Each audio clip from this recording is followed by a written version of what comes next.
Nessa semana, no Cartório Contemporâneo Especial de 2 anos, contaremos com a presença do ministro Luiz Roberto Barroso, do Dr. Hércules Benício e da doutora Larissa Prado. Tudo isso e muito mais no Cartório Contemporâneo.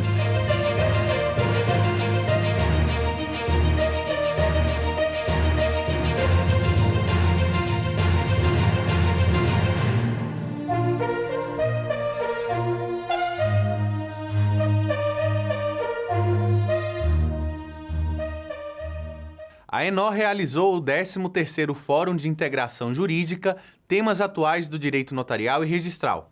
Sua abertura contou com figuras ilustres como o Dr. Rogério Portugal Bacelar, o ministro Luiz Roberto Barroso. Veja a seguir. Que a inteligência vai impactar de uma forma tão extraordinária as nossas vidas que é preciso ter em conta como nós podemos nos apropriar dela para fazermos coisas boas. A inteligência artificial consiste basicamente em transferir capacidades decisórias humanas para computadores, para máquinas, mediante a utilização de determinados programas. Os cientistas nos ensinam que a inteligência artificial não tem consciência própria, não tem juízo de valores, não sabe o que é certo, não sabe o que é errado, ela faz aquilo que ela é ensinada a fazer. Portanto, a inteligência artificial é toda ela alimentada com informações e dados abastecidos pela condição humana. O grande traço próprio dela é a capacidade de processar grande quantidade de informações com grande velocidade. Essa é a tônica que diferencia a inteligência artificial da inteligência do cérebro humano. E, portanto, é possível fazer muitas coisas boas com a inteligência artificial, desde as cirurgias robóticas até os carros autônomos. Mas elas vêm com alguns perigos que têm sido detectados. O risco de massificação da desinformação, o risco dos algoritmos discriminatórios, os riscos da opacidade algorítmica, a gente não entender exatamente o que está acontecendo. E aqui há um fenômeno que eu li, estudei recentemente e que me deixou um pouco assustado. Eu disse, e nos dizem, que a inteligência artificial é toda ela alimentada por informações fornecidas por homens e mulheres.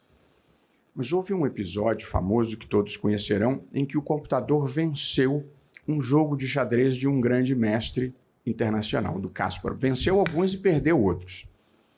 Mas aí aconteceu uma coisa nova e que tem preocupado os cientistas e todo mundo que está atento ao que está acontecendo. É que o computador havia sido abastecido com as aberturas de xadrez, todas, e com o maior número possível de jogadas alternativas que podiam ser utilizadas. E ele, portanto, trabalhava com a informação que foi fornecida. Porém, aconteceu uma coisa surpreendente. Depois de muitas vezes jogando, e por um processo que se chama Machine Learning, aprendizado de máquina, o computador começou a usar aberturas e a fazer jogadas que não haviam sido alimentados por pessoas humanas. Ele passou a desenvolver uma estratégia própria. E isso traz algum grau de preocupação, porque o dia que os computadores tiverem raciocínio próprio, consciência própria, acabou a condição humana do jeito que ela existe, pela capacidade que eles têm de processar muito maior número de informações e muito maior velocidade que todos nós. E gera uma preocupação que os cientistas chamam de singularidade, que é os computadores ou a inteligência artificial desenvolver consciência e tomar conta do mundo. Parece uma coisa de ficção científica, e os cientistas dizem que só há um risco de 10% disso acontecer. E eu me senti relativamente tranquilo. Até que li um artigo do Yuval Noah Harari, em que ele fazia uma pergunta que me deixou intrigado, Roto. Você entraria num avião se o engenheiro que fabricou o avião dissesse que há um risco de 10% de ele cair? Possivelmente não. Portanto, nós estamos vivendo um momento fascinante na história da humanidade, que é explorar as melhores potencialidades das tecnologias inovadoras sem deixar que elas passem a nos dominar. O Yuval Noah Harari, o mesmo autor, ele, num dos livros dele, faz um comentário que eu achei interessante. Ele diz: se uma jovem ou um jovem tiver 2 pretendentes e estiver na dúvida, o Google é capaz de fazer a escolha melhor do que o próprio interessado, apenas cruzando as informações que já tem sobre pretendentes e pretendidos. Eu escrevi na margem do meu livro: prefiro errar sozinho. Mas a verdade é que nós estamos chegando a um mundo em que algumas das decisões mais importantes das nossas vidas talvez possam ser tomadas de uma forma mais eficiente fora da gente, heteronomamente. E isso muda um dos pilares da civilização ocidental, da civilização liberal, que é o livre-arbítrio, que é a autodeterminação. Cada um faz as suas próprias escolhas existenciais. Se as melhores escolhas das nossas vidas passarem a ser feitas externamente a gente, isso significará uma transformação muito profunda na vida de todos nós. Mas eu não quero ficar filosófico demais, eu só quis fazer essa introdução porque esse é o mundo em que nós todos estamos vivendo, juízes estamos vivendo, notários, registradores, advogados, e nós precisamos saber como controlar esses processos históricos para que eles sirvam a tornar a humanidade mais civilizada e fazer um país melhor e maior. Feita essa introdução, eu gostaria de falar um pouquinho sobre o poder judiciário no Brasil, que é, no fundo, o ambiente em que todos nós estamos envolvidos. Eu agradeço, aliás, a saudação pela minha eleição para presidente do Supremo Tribunal Federal. Ainda não sou, Rogério, mas vou ser, com muita honra, se tiver vida e saúde até lá.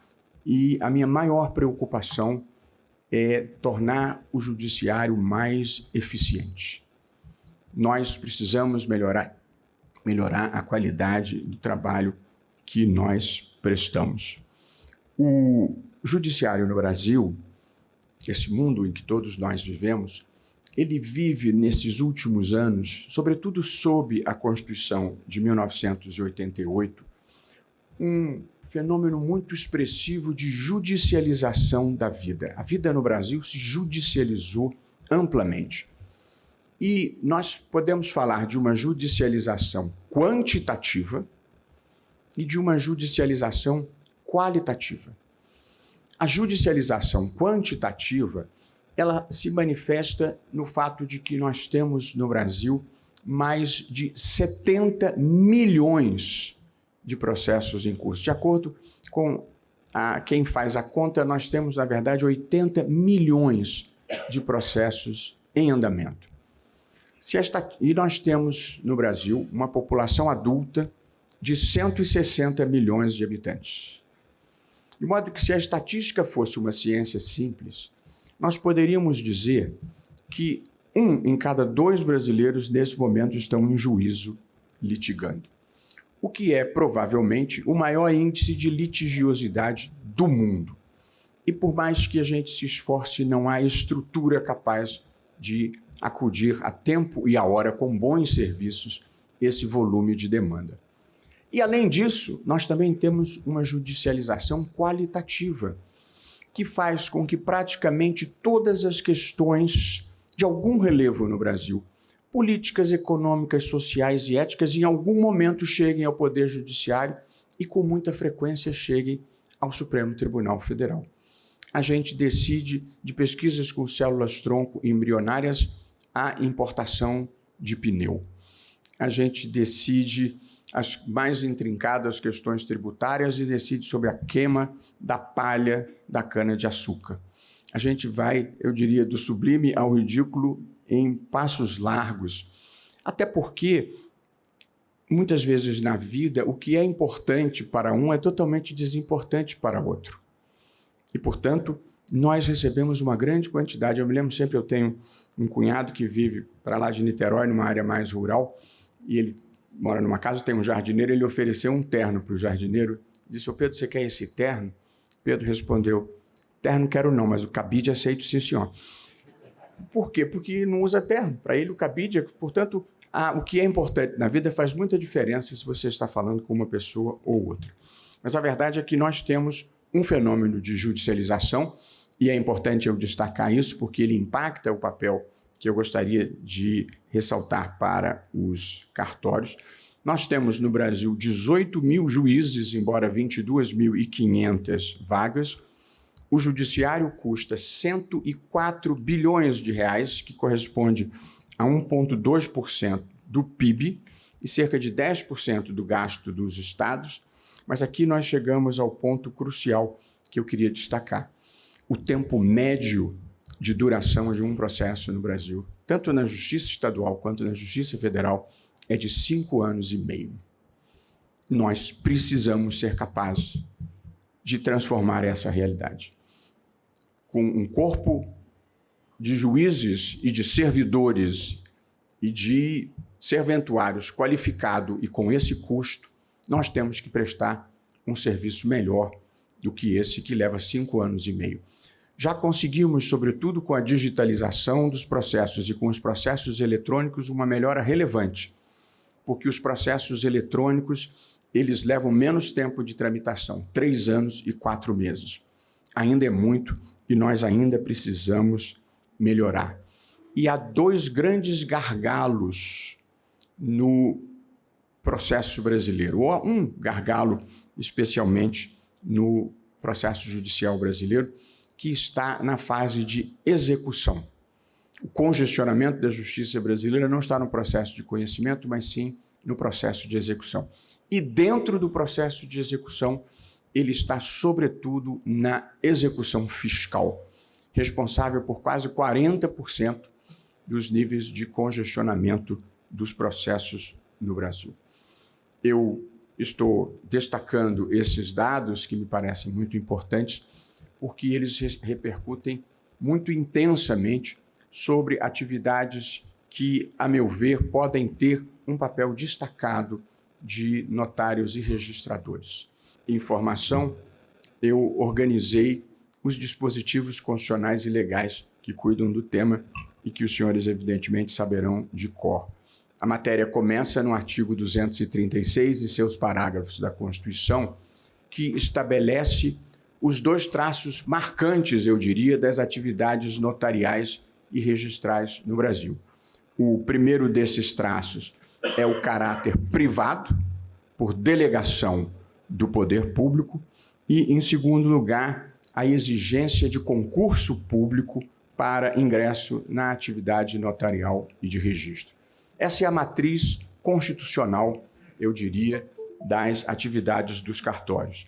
Depois temos, já desde muito antes, desde 1973, a Lei dos Registros Públicos, a 6.015, que dispõe sobre o registro civil das pessoas naturais, das pessoas jurídicas, de títulos e documentos e o registro de imóveis.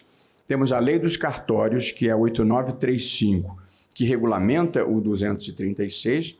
Depois sobreveio a 9.292, que disciplina o protesto de títulos, e, mais recentemente, a 14.382, importantíssima lei, que dispõe sobre o sistema eletrônico de registros públicos, que está em fase de implementação e acho que vai ser uma das grandes revoluções dentro da atividade notarial e cartorária. Eu acho que é impossível exagerar a importância da introdução do SERP, desse Sistema Eletrônico de Registros Públicos, que vai permitir o registro público eletrônico de todos os atos e negócios jurídicos. Muito importante a interconexão entre as serventias, a interoperabilidade das bases de dados, o atendimento remoto aos usuários e a recepção e o envio de documentos e títulos por formato eletrônico.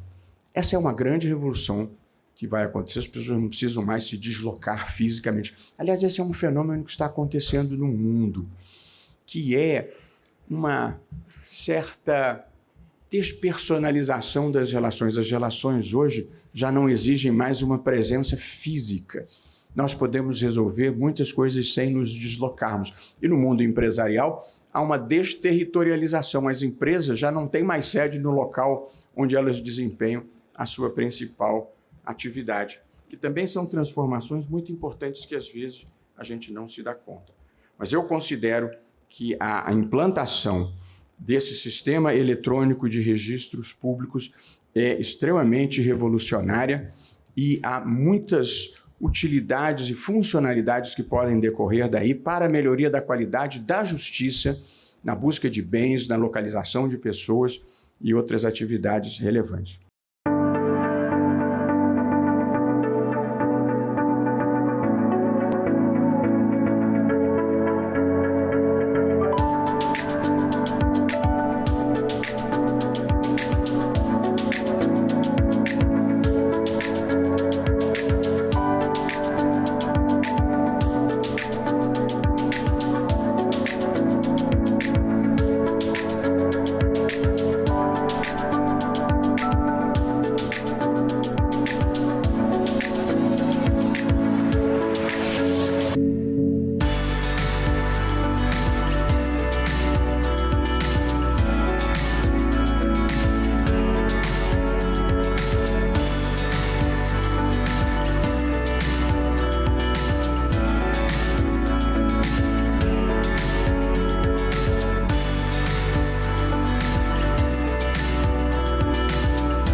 Estamos de volta com o 13º Fórum de Integração Jurídica, temas atuais do direito notarial e registral. Quando eu fui convidado para vir aqui, eu geralmente, quando aceito algum convite, eu procuro fazer um dever de casa. E, portanto, eu li atentamente, sou capaz de ter sido a única pessoa que leu cada linha de uma pesquisa do Datafolha chamada Cartório em Números, para descobrir muitas coisas que eu não sabia e dizer que, muito sinceramente, fiquei vivamente impressionado. É claro que eu sabia, como todos sabiam, está na lei, da importância dos... Professora Isabel, sempre um prazer tê-la presente. Eu, claro, como todo mundo, sabia da importância dos registros públicos e dos cartórios em geral para a autenticidade dos documentos, para a segurança jurídica, para a eficácia de determinados atos jurídicos. Todos nós sabíamos a importância dos notários para a formalização de atos, dos registros de imóveis para dar segurança dominial, acabar com litígios. E uma coisa muito importante numa economia capitalista, poder transformar a propriedade imóvel em um ativo financeiro para fins de garantias. Portanto, havia algumas coisas, eu diria, relativamente óbvias, que eu sabia, e um papel muito importante, um país como o Brasil, que os registros de imóveis têm na regularização fundiária. E essa é uma das preocupações do Conselho Nacional de Justiça, em que eu queria colocar energia. Há uma matéria recente da Folha de São Paulo que diz que cerca de 60% dos imóveis brasileiros têm irregularidades nos seus registros.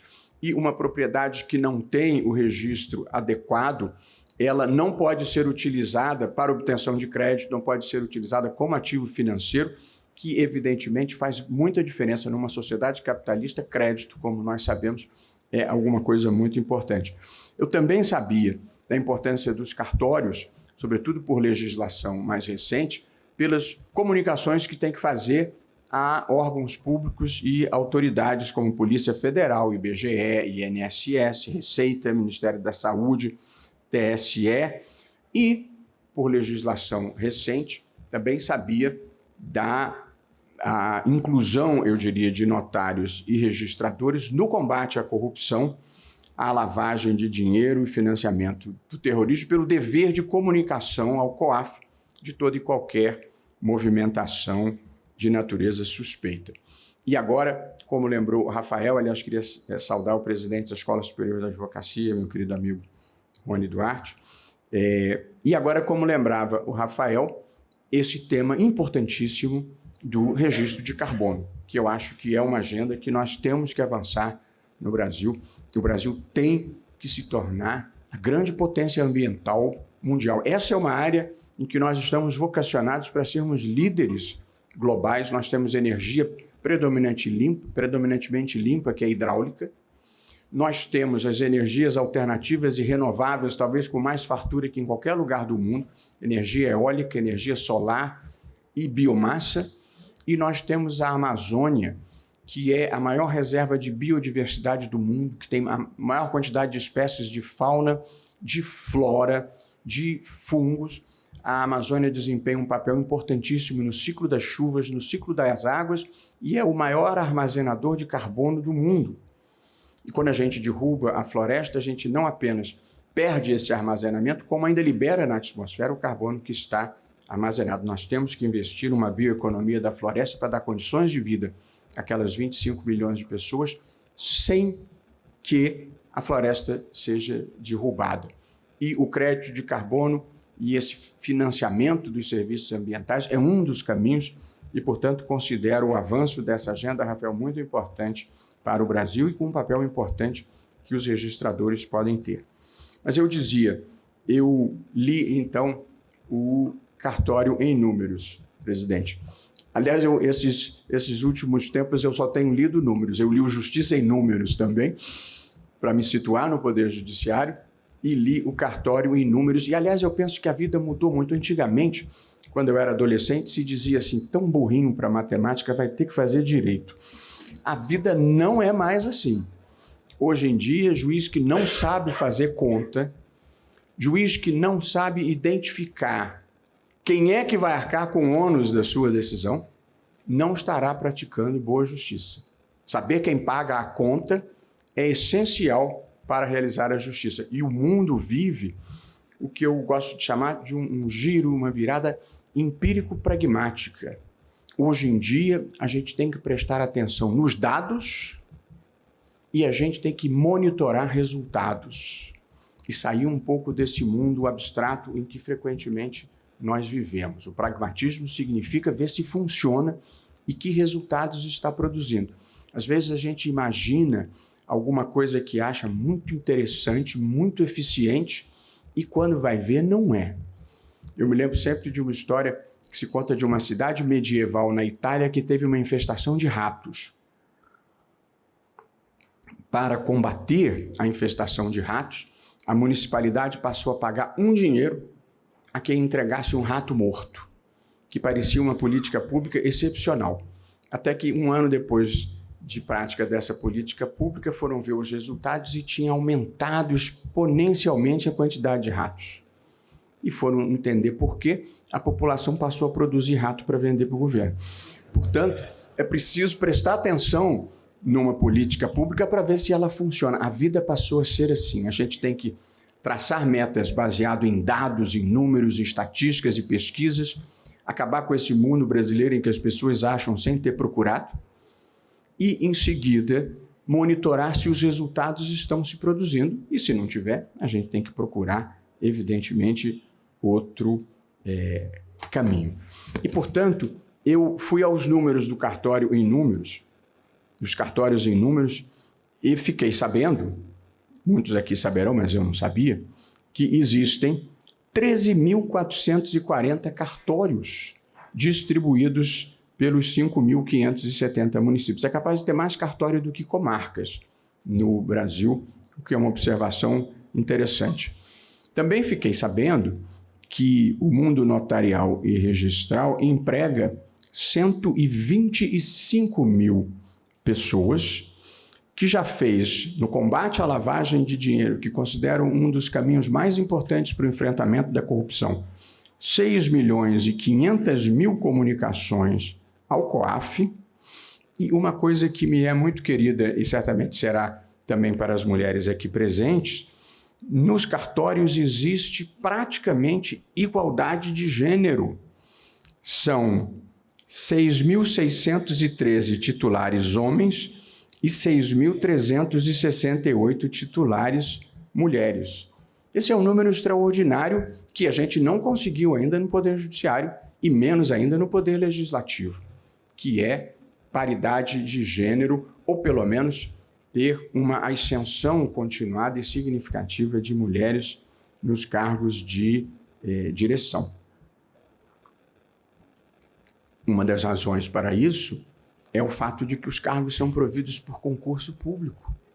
Não depende de indicação política, não depende de relações, só depende de mérito, num mundo que ainda é dominado por homens e que, portanto, a ascensão é predominantemente de pessoas do sexo masculino. E, nesse mundo que se fala tanto de crise fiscal, o cartório em números apurou que a arrecadação tributária dos cartórios foi de 62 bilhões em 2022. Portanto, um conjunto de notícias boas, e eu parto do pressuposto, os institutos de pesquisa não têm fé pública, mas eu sempre parto do pressuposto de que as pessoas atuam com idoneidade e com boa fé, e que, portanto, esses números são reais, e todos eles são muito impressionantes, positivamente impressionantes. Depois eu fui olhar um pouco os principais registros. No Brasil, nós temos 7.800 cartórios de registro civil. Isso é muito impressionante, porque o Brasil tem 5.570 municípios. Portanto, nós temos mais cartórios de registro civis e eu suponho que todos os municípios, praticamente por esses números, tenham um cartório de registro civil. Isso, do ponto de vista da identificação das pessoas, é um dado que eu considero extraordinário, porque ele ajudou a erradicar o número de crianças que não têm registro no Brasil. Porque sem registro público você não faz um censo adequado, você não tem uma política pública adequada, de modo que a estatística que a pesquisa forneceu é que apenas 2,1% das crianças que nascem no Brasil não têm o registro no registro civil, não tem uma certidão de nascimento. Eu acho que esse é um dado também a ser celebrado, considero ele imensamente importante. Aí fui ver os dados aí mais por uma questão lúdica. De 2002 a 2022 foram 20 milhões de celebrações de casamento. Vê que o pessoal insiste mesmo, viu? Eu brincava com a minha mulher sempre, assim, olha, o casamento é uma instituição formidável. Difíceis são os primeiros 30 anos, mas depois vai engrenando, vai bem. E foram 68 mil casamentos homoafetivos, vou dar uma palavra sobre isso depois, e mais quase 10 mil casos de alteração de gênero e de nome, sobretudo de pessoas transgênero. Os tabelionatos de notas, foram celebrados 20 milhões de escrituras de compra e venda, 52 milhões de procurações, 2 milhões de escrituras de união estável, 500 mil testamentos públicos e 720 mil pactos antinupciais. Eu fui, porque geralmente a gente fala das atividades e pensa nelas abstratamente, mas eu fui ver o impacto humano quantitativo de pessoas que são efetivamente beneficiadas pela atividade cartorária. Agora, num domínio um pouco mais antipático para os cidadãos privados, mas que vai se tornando crescentemente mais importante para a Fazenda, nós temos 3.760 tabelionatos de protestos. Mas o dado que me chamou muita atenção aqui, sobretudo pelo impacto que produz sobre a execução fiscal, e eu vou falar um pouquinho sobre isso, é a quantidade relevante de recuperação de crédito que advém do simples protesto, independentemente do ajuizamento de execução. Portanto, o protesto ele tem esse papel relevantíssimo de desjudicializar, pelo menos em parte relevante, a vida, porque a quantidade de inconvenientes que advém do protesto muitas vezes faz com que a pessoa se apresse em pagar inconvenientes que muitas vezes não advêm do ajuizamento de uma execução fiscal. E, por fim, nós temos no Brasil 3.297 registros de imóveis. Há um fenômeno muito interessante ocorrido no Brasil com a parceria dos cartórios, tem sido a desjudicialização da vida.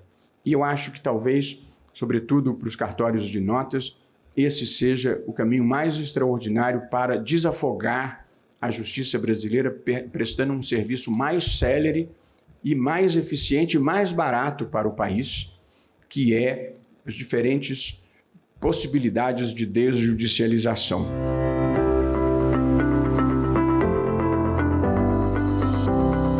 Eu gostaria de parabenizar aos 2 anos do programa, parabenizar todas as iniciativas das matérias, dos convidados.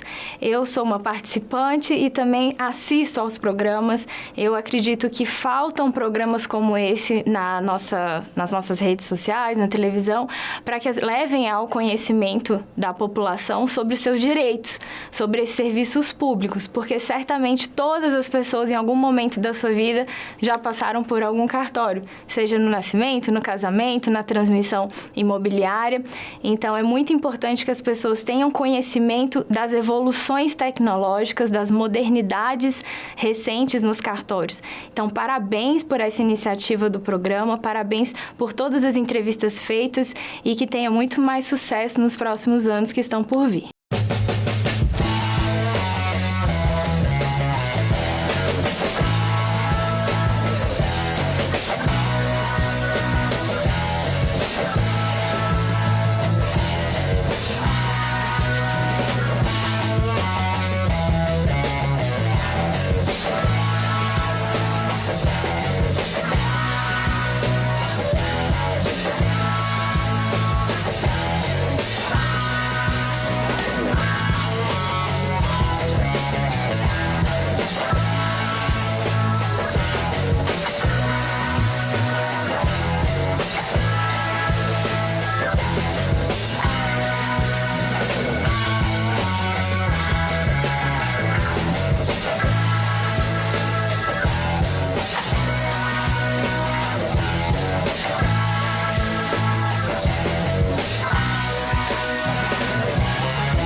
A Confederação Nacional de Notários e Registradores e o Sindicato dos Notários e Registradores têm como prerrogativa exclusiva a representação e a defesa dos notários e registradores. A Lei nº 14.398 de 2022, publicada em 8 de julho de 2022, surgiu dentro da CNR para atender a uma demanda de toda a classe. Agora, notários e registradores, bem como seus escreventes, possuem um documento de identidade exclusivo da atividade que os identifica no exercício de sua função, de sua profissão e já pode ser solicitado. Eu ainda não fiz a minha porque, que bom, né? Estava com uma procura muito grande. Eu já fiz a minha logo no início e agora estou renovando já para poder alongar, ter um prazo maior da minha carteira de identidade. Fizemos agora, nesse momento, eu acho imprescindível todo tabelião oficial ter essa carteira da UNR. É porque eu já tenho a identificação anterior, eu acho extremamente válido e importante, é a que eu uso normalmente no meu dia a dia. Acabei de fazer e estou muito, muito feliz. Dá uma sensação forte no peito da gente. Eu lembrei, sou tabeliã e aqui é minha identificação. Muito legal. Foi tranquilo, foi rápido, né? Em pouco tempo a gente conseguiu coletar as informações e a carteira vai ficar pronta hoje. Gostei muito. Eu achei muito legal. Todo mundo está aqui, então você preenche seus dados, já está ali no computador. Tem alguém para auxiliar se você tiver dúvida na tua frente. Aí você faz o pagamento, você tira foto, tudo num só lugar.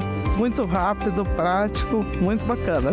Foi extremamente rápido, então é uma identificação que todo cartorário tem que ter. Importantíssimo, porque a nossa profissão, né, embora seja prevista na Constituição Federal, né, como eu disse, nós somos profissionais do direito, detentores da fé pública, ela é uma profissão que você não tinha como você... Eu sou tabelião. A pessoa sabe o que é tabelião porque a vida ensinou.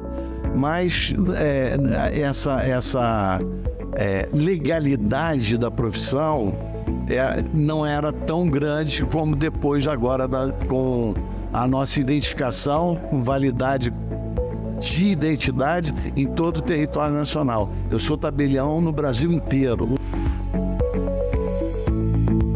Eu acho que essa medida efetivamente identifica aquele profissional que está comprometido com a extrajudicialização, com a modernidade, com a desjudicialização, mas principalmente, como é um trabalho que eu desenvolvo há algum tempo, com um atendimento de qualidade, com o acolhimento das demandas que os nossos usuários nos trazem e saem com a solução, né?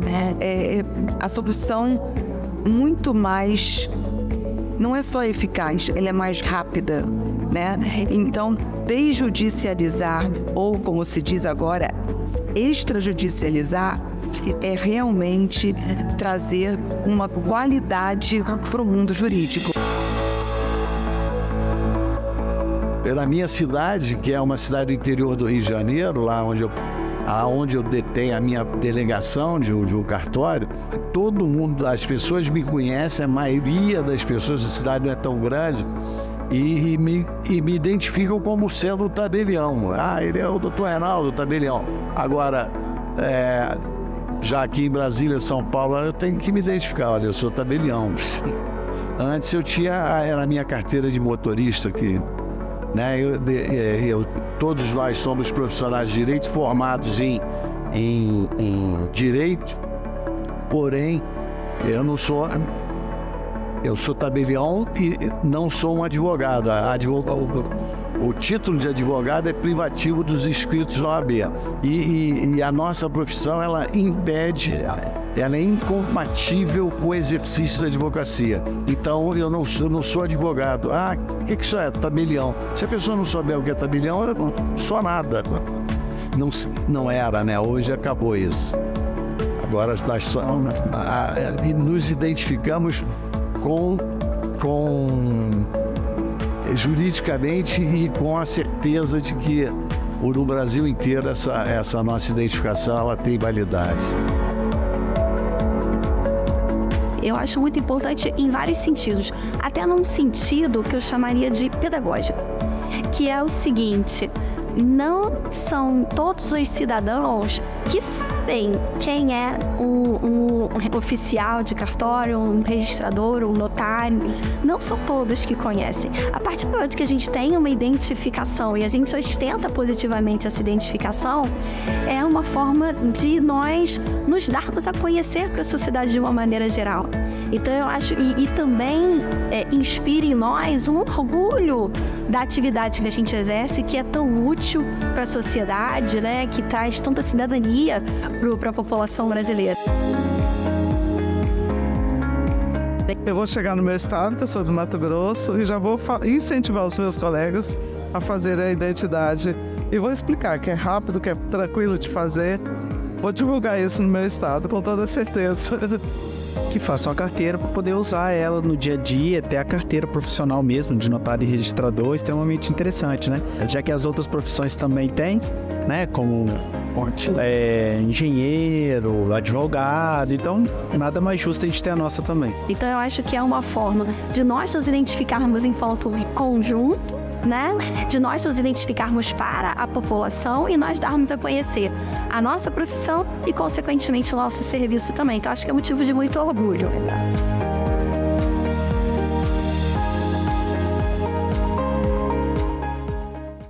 Para mais informações, acesse o site da CNR.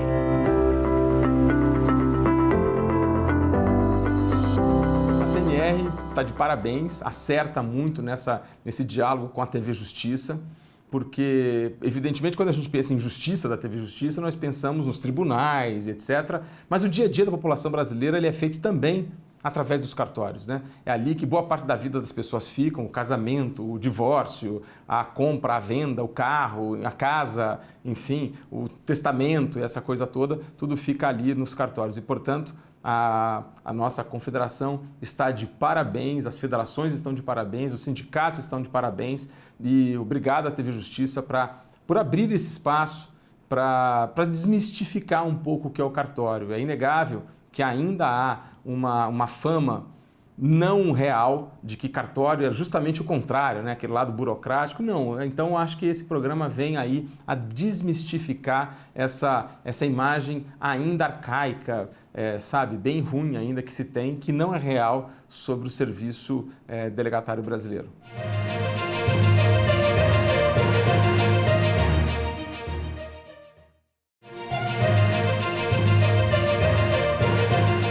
A doutora Larissa Prado e o doutor Hércules Benício conversaram sobre diversos temas notariais no nosso novo quadro, Mesa Redonda.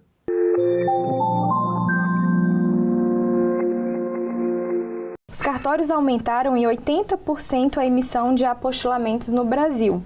Nos primeiros 4 meses de prestação de serviços por notários e registradores, o total praticado de apostilamento superou em 180 mil os realizados pelos postos do MRE em 7 meses. A apostila no cartório facilita os trâmites para a obtenção de dupla cidadania? É interessante dizer, a resposta é sim. Em agosto de 2016, nós entramos de vez na comunidade de países, né, que os signatários da Convenção de Haia, que trata da desburocratização no trâmite de documentos públicos. Então, um documento público gerado no Brasil, por exemplo, uma certidão de nascimento, para produzir efeitos no exterior, antes de agosto de 2016, a pessoa precisava ir ao Itamaraty para verificar que um oficial de registro tinha expedido aquela certidão de nascimento. Lá no Itamaraty recebia uma chancela do Ministério das Relações Exteriores, daí a pessoa iria para um consulado do país de destino, por exemplo, eu quero cidadania italiana, pegava aquela certidão que tinha passado no Itamaraty, ia para o consulado, o cônsul italiano verificava que o Itamaraty havia chancelado a autenticidade do documento e aí o cônsul falava, está tudo ok, isso é uma certidão emitida por uma autoridade brasileira, que no caso seria o oficial de registro civil. E aí a pessoa levava para a Itália. Se ela quisesse uma cidadania francesa e italiana, aí ela teria que fazer esse ITER, mas ia ao consulado francês. Vamos colocar isso num diploma. Eu quero aplicar para um doutorado na Itália. Eu precisava ir para o consulado italiano. Mas eu também quero aplicar para um doutorado na França, porque eu não sei quem é que vai me aceitar, a universidade que vai me aceitar. Então, eu teria que gastar tempo, dinheiro e visitar diferentes consulados. Com a apostila, tudo fica desburocratizado. A autoridade apostilante verifica que o documento chamado diploma, por exemplo, ele é autêntico, foi emitido por um reitor, o reitor assinou corretamente, e a autoridade apostilante, ela apõe um documento ali, uma apostila, e aí é por isso que é o nome, descrevendo que aquele documento é um documento produzido no Brasil que deve produzir efeitos em qualquer um dos mais de 160 países no mundo que são signatários da Convenção de Haia. Isso é muito importante verificar, que isso desburocratiza, acelera, torna menos custosa a vida da pessoa. Então, a apostila melhorou muito. E quem é a autoridade apostilante no Brasil? São os serviços notariais e de registro. Graças ao CNJ e ao Ministério das Relações Exteriores, que elegeram os notários e registradores do Brasil como autoridades apostilantes, o que tornou muito mais pulverizada a possibilidade de receber esse serviço de legalização de documentos, que agora a gente fala em apostilamento desses documentos, não mais aquela legalização lenta e mais custosa. E então há uma capilaridade dos cartórios e você não precisa ir mais naqueles escritórios de representação do Itamaraty no Brasil e depois visitar consulados. Passa num tabelionato, passa num ofício de registro, apostila o documento e vai ser feliz levando este documento para o país, né, de destino. Verifica-se que a legalização tinha várias etapas. Tradução juramentada, tinham várias etapas. E o apostilamento é uma etapa. Já sai do cartório de notas com o selo, o papel oficial, já podendo ser enviado. Cartório de notas ou ofício de registro, Sim. Exatamente. É isso aí. Doutor Hércules, nesse assunto ainda de apostilamento, a simplificação do processo de validação dos documentos tornou viável a realização do sonho de muitos cidadãos brasileiros, por essa celeridade. E de que forma era feita a apostila e quais as melhorias que o novo formato trouxe? Nós, em 2016, já nascemos digitais. Os cartórios, eles pegavam o documento no papel, eles digitalizavam esse documento, geravam uma apostila no papel, colocavam essa apostila no papel, grudava no documento original ou numa cópia autenticada e apostilava este documento original ou cópia autenticada. Mas carregava informações na internet de que aquele tal documento, e aí pegava uma cópia digitalizada, né, a digitalização daquele documento, e colocava as informações do apostilamento, dizendo, determinado documento está apostilado, qualquer autoridade no exterior pode apontar para o QR Code que está nessa apostila, que vai verificar que o documento está devidamente apostilado. Qual foi a mudança com o sistema e-apostil? É que o documento não precisa ser mais papelizado. A pessoa pode ir a um tabelionato, a um ofício de registro, levando um documento nato digital. E não vai ser papelizado esse documento. A apostila vai ser inserida eletronicamente, o que, de alguma forma, ela gera até uma economia em relação aos papéis. E a segurança é idêntica, porque você não precisa de um papel seguro para dizer que aquela apostila é segura.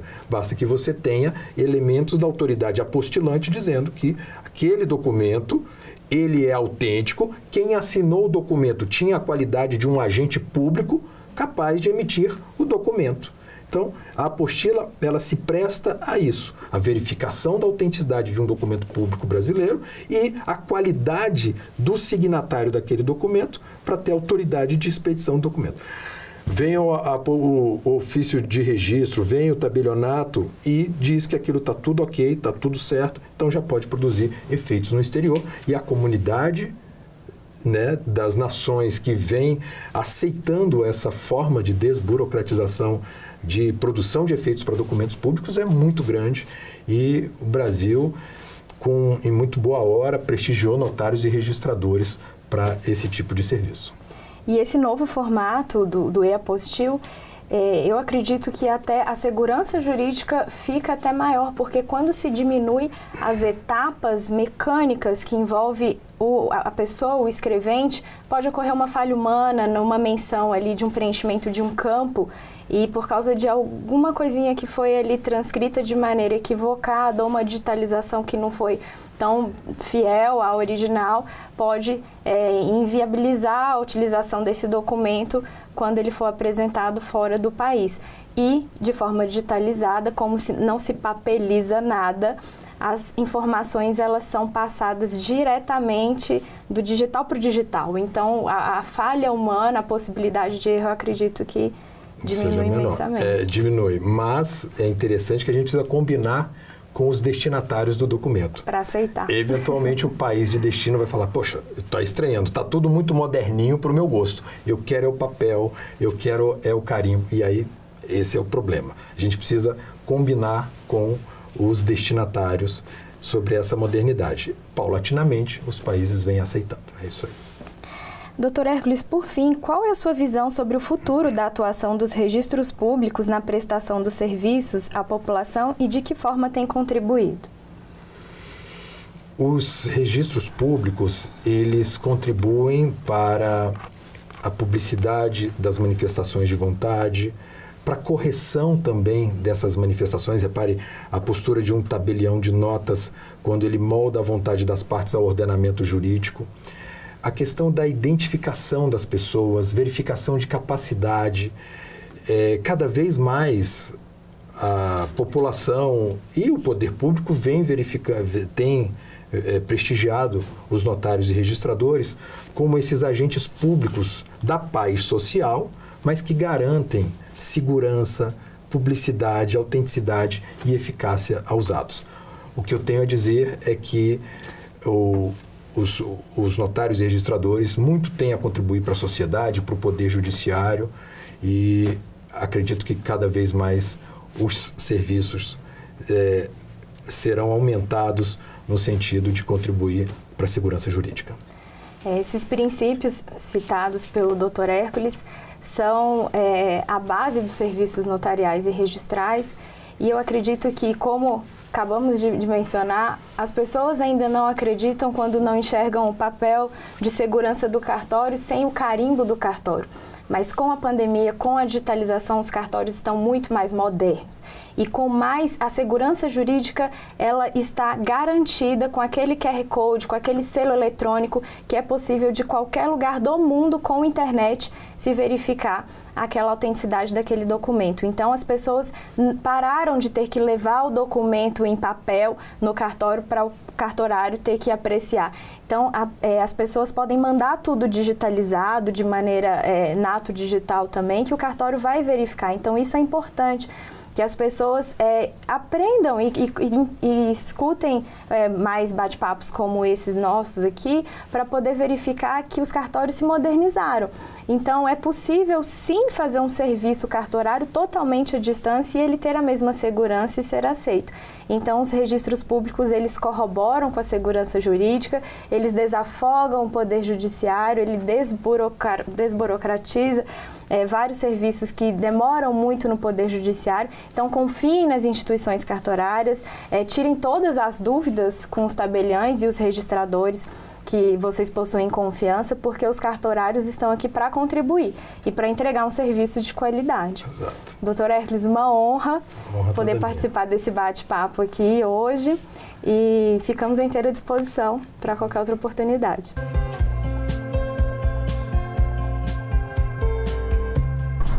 Oi, meus amigos. Estou aqui para renovar o convite que já fiz para a participação no nosso congresso, que vai ser no dia 30 de novembro e 1º de dezembro em Brasília, Distrito Federal, no Hotel Royal Tulip.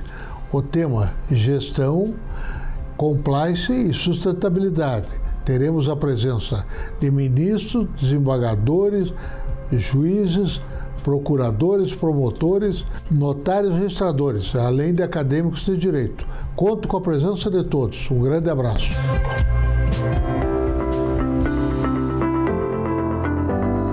Envie também sua mensagem de aniversário para o e-mail tvcartorios@cnr.org.br. E esse foi o Cartório Contemporâneo.